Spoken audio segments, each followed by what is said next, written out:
सबसे छोटा भिन्न कौन सा है, द स्मॉलेस्ट फ्रैक्शन कौन सा है, ऐसे पूछेगा सवाल। तो इसमें बड़ा आसान तरीका है, देखिए एक एक जीरो लगा दीजिए अपनी मर्जी से। कोई पूछेगा कि आपने जीरो क्यों लगाया, तो आपको बोलना है कि कैलकुलेशन में से बचने के लिए, क्योंकि जब एकदम पॉइंट आएगा तो हर बार पॉइंट से भाग देने में बहुत दिक्कत होती है।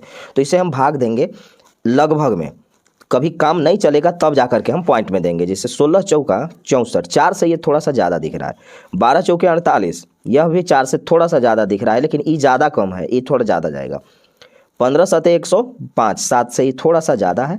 और 8 अठाई 64, ये 8 से थोड़ा सा ज़्यादा है। अब परेशानी ये हो गया कि हमारे पास दो ठे संख्या आ गए जो एक ही जैसा दिख रहा है, तो अब मजबूरी में मुझे पॉइंट से भाग देना होगा। अगर यही चीज़ पूछा रहता कि सबसे बड़ी संख्या कौन है, तो यहाँ देखिए सबसे बड़ी संख्या हमें दिखाई दे रहा है, हम इसे कर देते कि 7/8 है। लेकिन हमसे तो पूछा गया है सबसे छोटी संख्या, और सबसे छोटी संख्या मैच कर रहा है, तो अब मुझे मजबूरी में भाग देना पड़ेगा। देखिएगा 16 चौके 64, बच्चा हमारे पास कितना 6 में पॉइंट लगाएंगे 60 बन जाएगा।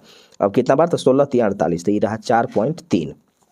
ये देखिएगा 12 चौके 48, बचा 2 में जीरो लगाएंगे 10 बच, 2 में जीरो लगा देंगे 20 बनेगा। तो फिर 12 से देंगे तो 12 एकम 12 न जाएगा, तो 4.1। पॉइंट में सबसे छोटा कौन रहा, तो 4.1। ये तो बड़ा हो गया ना, तो 4.1, तो ये मेरा सबसे छोटा भिन्न रहा। और ये कहाँ से आया था, तो 5/12 से आया था, और 5/12 कहाँ है, ऑप्शन ए में है। बनाने का तरीका फिर से देख लीजिएगा, एक एक जीरो अपनी मर्जी से लगा दीजिए और इसे आप भाग दे दीजिए, आपका आंसर आ जाएगा। अब इस सवाल में सबसे बड़ा भिन्न कौन सा है, 17/9, 13/7, 11/4, 12/5 में से सबसे बड़ा भिन्न क्या है।